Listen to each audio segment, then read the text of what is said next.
Friends, कभी आपने notice किया है कि हम में से काफ़ी लोगों को बहुत नॉलेज ऑलरेडी मार्केट्स की है, या हम ऑलरेडी बेसिक्स तो सारे सीख ही चुके हैं, पर फिर भी हम पैसा नहीं बना पाते हैं। ऐसा क्यों है? काफ़ी लोग आप में से ये प्रॉब्लम फेस कर रहे होंगे डेफिनेटली, कि हमें स्टॉक्स पिक करने भी आते हैं, हम चार्ट्स भी ठीक ठाक पढ़ लेते हैं, पैसा नहीं बन पाता। ऐसा क्यों? हम सही ट्रेड्स आइडेंटिफाई कर लेते हैं, पैसा नहीं बन पाता, क्योंकि ये कंट्रोल नहीं होता है।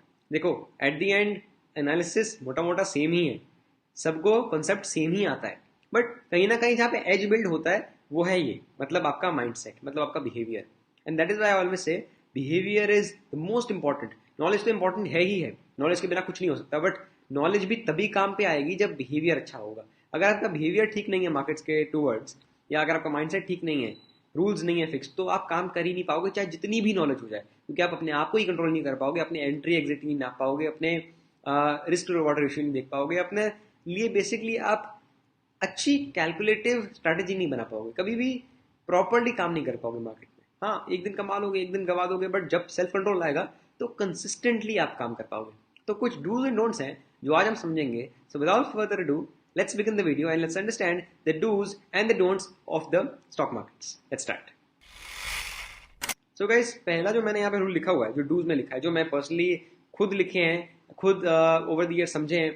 पहले 2-3 साल मैंने भी कुछ खास नहीं कमाया, सीखा बहुत, बट मैंने भी ये गलतियां करी, तो इसी गलतियों से सीखा। एंड अब वो 1-1.5 साल जो आगे का मैंने ये गलतियों को हटाया और जो रूल्स फॉलो करे, तो मैंने बहुत अच्छा परफॉर्म किया। एंड वो आप भी कर सकते हो, कोई बड़ी बात नहीं है, बस अपने आप को समझना है, गलती को मानना है। काफी लोग तो गलती मानते ही नहीं है, गलती को मान के सुधारना है, दैट्स इट। सो पहला डू क्या है, पहला रूल क्या है, डूज में क्या चीज़ें जो करनी है फॉलो, वो हम समझते हैं। पहला रूल है, कहते हैं कि फिक्स्ड सेट ऑफ रूल्स होने चाहिए आपके।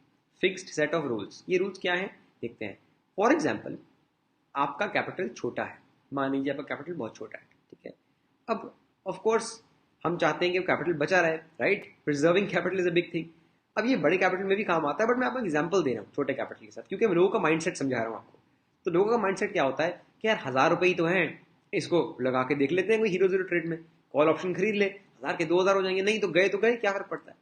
अब मोस्टली आपको पता है क्या होता है, वो पैसे खत्म ही हो जाते हैं, क्योंकि सही ट्रेड जाना तो तुक्का बहुत मुश्किल होता है, मोस्टली गवाते ही हैं लोग। जैसे ही वो जीरो हुआ, अब आपने देखा क्या हुआ, थे तो वो 1,000 रुपये ही, पर आपके लिए वो अपना कैपिटल था।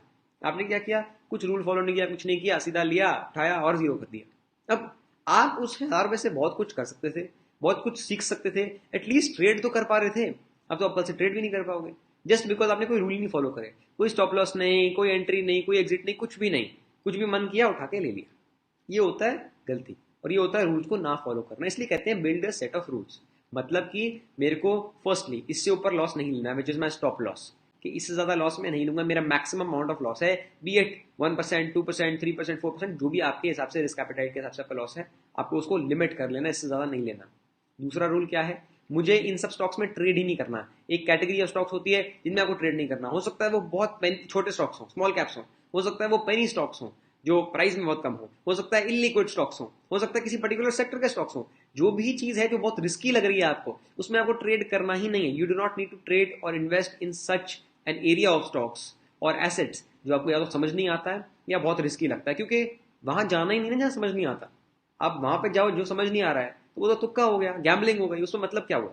तो आपको हटा ही देना है उसको, उसको तो स्क्रीन से ही हटा दो कि ये स्टॉक्स तो मुझे देखने ही नहीं है, जो मुझे समझ नहीं आता है business, I don't want to even look at them, और जो बहुत रिस्की है मेरे लिए, I don't want to even track them. मेरे को ट्रैक करके भी क्या मतलब, मेरा टाइम वेस्ट हो रहा है, तो उसको हटा ही दो। बिकॉज ट्रैक करोगे तो आपका लालच आएगा, फिर आप उसको चेज करोगे, जब आपको समझ नहीं आ रहा है बिजनेस फिर भी आप उसको चेज करोगे, एंड तभी आप गलती खाओगे। तो उसको हटा दो स्क्रीन से। जो भी बिजनेस समझ नहीं आते हटा दो, जो बहुत रिस्की है आपके लिए हटा दो, पेनी स्टॉक्स है हटा दो। क्वालिटी बिजनेस रखोगे तो गलत जाने का चांस ही कम होगा। आप समझ रहे हो मैं क्या कह रहा हूं? अगर आप वो चीजें हटा दोगे जो आपको समझ नहीं आती हैं, तो गलत जाने का चांस ही कम होगा ना, बिकॉज जो भी आपको स्क्रीन में होगा एटलीस्ट आपको समझ आ रहा होगा। As simple is that. तो these are known as fixed set of rules. I will not trade in this category of assets, I will not make a loss bigger than this, right? ये दो rules हैं हमारे। एक और rule हो सकता है, I will shut the screen if I have 3 losing trades back to back, right? मतलब अगर मेरे 3 बैक टू बैक खराब ट्रेड चले गए, मैं स्क्रीन बंद कर दूंगा और नहीं ट्रेड करूंगा, बिकॉज हो सकता है कि आप रिवेंज ट्रेडिंग करो और लॉस करते रहो, राइट? तो वो गलतियां होती हैं जो हमें रूल्स बिल्ड करने हैं। This is the first point of dos in the stock market. ये आपको बिल्ड करना है, ये फॉलो करना है। सेकंड क्या होता है देख लेते हैं। अब एक ऐसी हमें स्ट्रैटेजी चाहिए, ये जो रूल्स हैं इसमें एक जो स्ट्रैटेजी हमें चाहिए, ये रूल्स को फॉलो करेंगे, एक स्ट्रैटेजी जो हमारी है, वो ऐसी बननी चाहिए जो कंसिस्टेंट हो, रिपीटेबल हो। मतलब क्या कि अगर मैं मार्केट में आऊँ, कोई भी सीजन में आऊँ, सर्दी में आऊँ, गर्मी में आऊँ, मार्केट ऊपर मार्केट नीचे, मुझे फर्क ना पड़े, मेरी स्ट्रैटेजी काम करे, या एटलीस्ट पैसे कमाए ना तो गवाए भी ना। ऐसा ना हो कि आज मैं कमा रहा हूँ स्ट्रैटेजी से, कल वो फेल हो गई, तो फायदा क्या। देखो अगर फेल होती है ठीक है, ऐसा नहीं मैं कह रहा हूँ कि कोई आपको रोज ही स्ट्रैटेजी पैसा कमा के देगी, but what I am trying to say is एक लॉन्गर टर्म पीरियड में एट द एंड वो सक्सेसफुल होनी चाहिए, रिपीटेबल होनी चाहिए। कि मतलब अगर आपने एक साल इस साल वो किया, अगले साल भी आप पैसा कमा पा रहे हो, उसके अगले साल भी कमा पा रहे हो, एट द एंड आप लॉन्गर टर्म में रिपीट कर पा रहे हो। इफ बिजनेस और if any basically strategy is not repeatable, not scalable, then it is not a business. आप समझ रहे हो कि अगर वो रिपीट नहीं हो सकता, अगर आपने एक बार किया वो दोबारा कर ही नहीं सकते, फिर एक ही बार पैसा कमा के थोड़ी ना पूरी जिंदगी नहीं कमाओगे, राइट। तो एक स्ट्रैटेजी ऐसी या एक ट्रेडिंग या इन्वेस्टिंग स्टाइल ऐसा जो रिपीटेबल हो। If it is not repeatable, not scalable, then it is not a successful trading strategy or a business, whatever you will call it. Repeatable या scalable होता है तो ही धंधे को धंधा बोलते हैं, वरना नहीं बोलते, वरना वो मजाक है, राइट। तो ये आपके लिए बहुत इंपॉर्टेंट पॉइंट है कि your strategy should be repeatable and consistent, जो कंसिस्टेंटली बार बार आप कर सको, चाहे कम कमा लो चलेगा, बट कमाओ रेगुलरली। ये नहीं हो कि आज मैंने कमा लिया 1 लाख, फिर 10 साल के लिए कुछ कमाया ही नहीं, उसके बाद बस एक तुक्का लग गया, उसके बाद कुछ आता ही नहीं है, कुछ समझ ही नहीं आ रहा है। वो नहीं करना है, जो करना है समझ के करना है, ताकि आप रेगुलरली पैसा कमा पाओ। वरना आप एक सक्सेसफुल ट्रेडर कैसे बनोगे, एक बार कमा लिया उससे क्या फर्क पड़ा, कोई एंड थोड़ी ना है। एंड गोल तो ये होता है कि कंसिस्टेंटली मैं रिटर्न्स जनरेट करूं ओवर द लॉन्ग टर्म, चाहे 1-2% कम हो, बट कंसिस्टेंट जरूर रहे मेरे रिटर्न्स, वो सबसे इंपॉर्टेंट है। This is the second point of dos in the stock market. Third point क्या लिखा है, री इन्वेस्टिंग। ये मेरा फेवरेट है, मेरा मोस्ट फेवरेट है। री इन्वेस्टिंग मतलब कि प्रॉफिट जब आप कमाते हो तो उसको उड़ा देते हैं लोग, आधे लोग उस प्रॉफिट को वैसे ही गवा देते हैं लॉस करके अगले ट्रेड में, आधे लोग उस पर ध्यान ही नहीं देते हैं। कुछ समझदार लोग होते हैं जो री इन्वेस्ट करते हैं, और वही समझदार लोग होते हैं जो are known as the big bulls of the stock market. Start सबने जीरो से ही किया होता है, पर ये जो कुछ समझदार लोग होते हैं ना, जिन्होंने री इन्वेस्ट करे होते हैं प्रॉफिट्स, जिन्होंने कंपाउंड करा होता है पैसा अपना, और जो भूल गए होते हैं अच्छे अच्छे एसेट्स लेके, वही आगे निकलते हैं। तो स्टार्ट सबका सेम ही होता है, पर फर्क छोटा सा है कि वो री इन्वेस्ट कर देते हैं। मतलब कैसे करना है, अगर आपने कोई प्रॉफिट बनाया, चाहे आप 10,000 के कैपिटल वाले ट्रेडर हो, अगर आपने 10,000 पे मानो 500 रुपये भी बना लिए, वो 500 आपके लिए एक्स्ट्रा है। आपको ट्रेड 10,000 से ही करना है, आपके लिए 500 एक्स्ट्रा है, वो 500 डाल दिया ETF में, 500 डाल दिया कोई अच्छे इंडेक्स फंड में, 500 डाल दिया मे बी सोना में, चांदी में। मैं एग्जाम्पल दे रहा हूँ, रिकमेंडेशन नहीं है, बट समझा रहा हूँ कि कोई भी सेफ एसेट में लॉन्ग टर्म के लिए डाल दिया। ऐसे ही आप सोचो अगर वो 200, 500 भी डलते रहेंगे, जो भी आपका अमाउंट है, लेट्स से अगर आप करोड़ वाले ट्रेडर भी हो, आप लाख रुपए भी कमाते हो, जो भी आपका अमाउंट, मैं बस एक एग्जांपल दे रहा हूँ, चाहे वो अमाउंट 100 रुपए का हो, लाख रुपए का हो, जो भी आपके पोर्टफोलियो पे आपके साइज के हिसाब से प्रॉफिट आ रहा है, अगर वो रीइन्वेस्ट होता रहता है तो कोई रोक ही नहीं सकता है आपको सक्सेसफुल ना बनने से, राइट। आपका trading account eight the and बड़ा होगा ही होगा, क्योंकि ए वो पैसा फालतू चीजों पे वेस्ट नहीं हो रहा है, बी वो पैसा दोबारा मार्केट में जाके लॉस नहीं कर रहा है।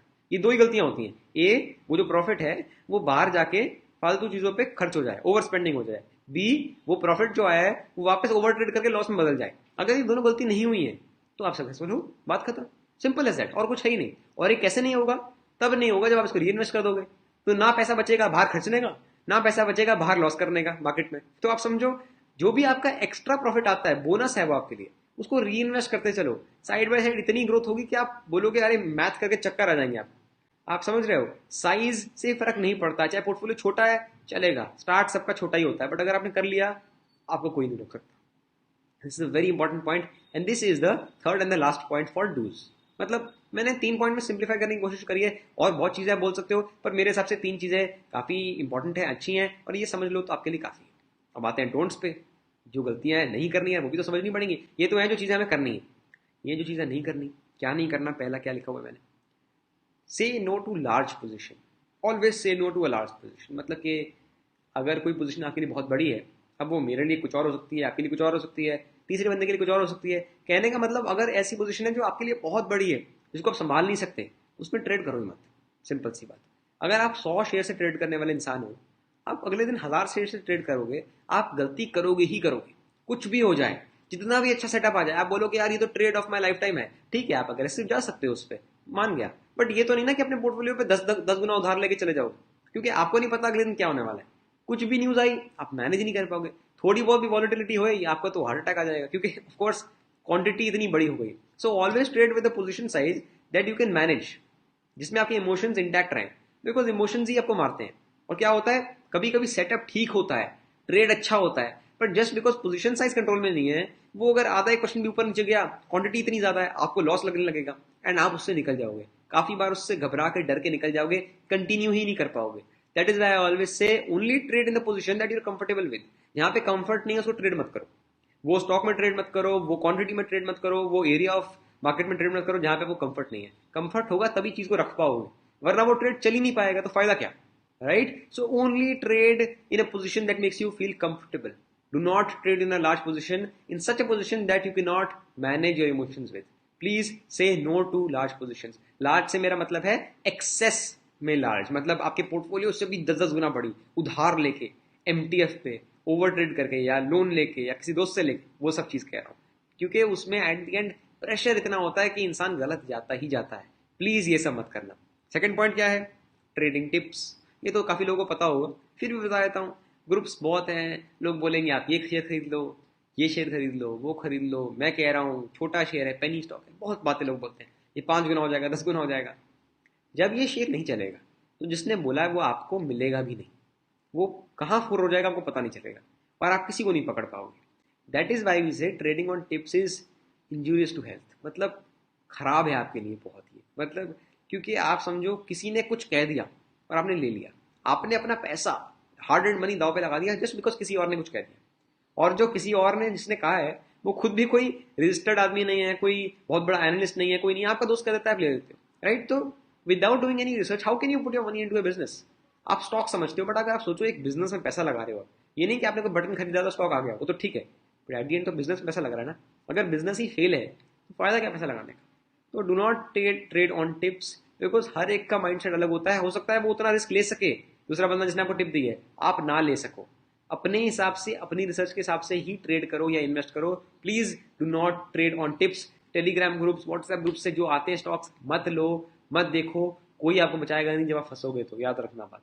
ये मस्ट है डोंट्स में, ये जो चीज़ फॉलो नहीं करनी है आपको वो है ट्रेडिंग टिप्स। और क्या है बहुत इंपॉर्टेंट, और ये भी लास्ट पॉइंट ही है, 3 पॉइंट मैंने दोनों के लिखे थे, जो है एरोगेंस या रिवेंज। मतलब एरोगेंट हो जाना मार्केट के सामने, ईगो रखना अपनी, रिवेंज लेना, मार्केट से बदला लेना। मतलब ये समझना कि यार मार्केट इतना कैसे ही बढ़ गया, मैं देखता हूँ और कैसे बढ़ता है, मैं गिराऊंगा मार्केट को, मैं शॉर्ट करूंगा। या मार्केट इतना कैसे गिर गया, मैं उठाऊंगा मार्केट को, बाय करता हूँ मैं। तो कभी कभी हम क्या कहते हैं, यार इतना कैसे गिर गया, इतना कैसे बढ़ गया, हम मार्केट से लड़ने लग जाते हैं। हम सोचते हैं हम तो डॉन है, रिवेंज लेंगे, बदला लेंगे, और उस चक्कर में रिवेंज ट्रेडिंग होती है। जब हम एरोगेंट हो जाते हैं मार्केट के सामने कि यार मेरा व्यू तो ये था, मार्केट ने ऐसे कैसे कर दिया, मैं देखता हूँ, और उस चक्कर में पोजिशन हम बड़ी बनाते हैं, मार्केट के अगेंस्ट बनाते हैं, ट्रेंड के अगेंस्ट बनाते हैं। क्या होता है एट दी एंड हमें ही बड़ा लॉस लेके निकलना पड़ता है, क्योंकि मार्केट में ऐसे लोगों की कमी नहीं है, मार्केट बहुत बड़ा है, और हमारे 5, 10, 15 लाख, 20 लाख, 1 करोड़, 2 करोड़, 10 करोड़, 20, 100 करोड़ से मार्केट में कोई फर्क नहीं पड़ता। These are peanuts. Even 50, 100 crore market के लिए पीनट नंबर, छोटा सा नंबर है। तो आप मार्केट के सामने अगर एरोगेंस दिखाओगे कि यार इतना कैसे बढ़ गया, मैं देखता हूँ, मैं शॉर्ट करता हूँ, तो एट दी एंड आप ही गवा के निकलोगे। क्योंकि आप ट्रेंड के अगेंस्ट जाओगे, मार्केट के अगेंस्ट जाओगे, मार्केट को कोई फर्क नहीं पड़ेगा, फर्क आपको ही पड़ेगा बस। तो इसलिए एरोगेंस नहीं दिखाना है, रिवेंज नहीं लेना मार्केट से। Revenge trading is what kills you. You never have to do revenge trading. बदला नहीं लेना है, गलती हो गई तो माफी मांग के बाहर निकल जाओ, वो सबसे ज्यादा लॉजिकल चीज है करने के लिए। रिवेंज ट्रेडिंग करने लगे फिर तो बॉस गए, फिर तो कैपिटल ही उड़ेगा सीधा, कुछ बचने वाला नहीं है, ये बात हमेशा याद रखना। So these are the 3 dos and don'ts of the markets. Please understand, behaviour build होगा तभी नॉलेज काम आएगी, जो चीज मैंने स्टार्टिंग में बोली थी। नॉलेज बहुत इंपॉर्टेंट है, बट बिहेवियर नहीं है, माइंड सेट सही नहीं है, अगर सेल्फ डिसिप्लिन नहीं है तो नॉलेज किसी काम की नहीं है। Please build a nice set of rules for your self. Make a nice journal, मतलब कि अपने ट्रेड्स को लिखो, देखो कहाँ गलत जा रहे हो, कहाँ सही जा रहे हो, ये जो पॉइंट्स है क्या ये फॉलो कर पा रहे हो कि नहीं, अगर फॉलो कर रहे हो तो क्या है जो सबसे ज्यादा गलत कर रहे हो, उस पर वर्क करो। इन चीजों को लिखो। लिखते हैं तभी हमारे एक्चुअल थॉट सामने आते हैं, एक्चुअल जो देखते हैं ना ट्रैक हम तभी कर पाते हैं अपने डेटा को जब हम लिखते हैं। दिमाग में तो सोचते रहते हैं, कुछ भी ख्याली पकाओ, कुछ होता नहीं है। लिखो पेपर पेन पे एंड उसको देखो, ट्रैक करो, समझो कहाँ गलत जा रहे हो, कहाँ सही जा रहे हो, किस पे वर्क करना है। Please do this. Please build a nice set of rules for yourself. Please build a nice self discipline. अपनी रूटीन अच्छी करो, धीरे धीरे छोटे छोटे चेंजेस लाओ अपनी जनरल लाइफ में भी, तभी ट्रेडिंग में भी चेंजेस आएंगे, ऐसे नहीं आएंगे। Please work on this and I hope this helps you. If it does, share it with a friend who this may also help, and he or she might also get inspired. And I'll catch you in the next video with more such topics, of course, because I'm making a lot of videos these days on YouTube. I'm trying to stay active. and trying to provide a lot of information through these long form videos. I hope you're enjoying these. Please do like and subscribe, and I'll catch you in the next one. Thank you so much.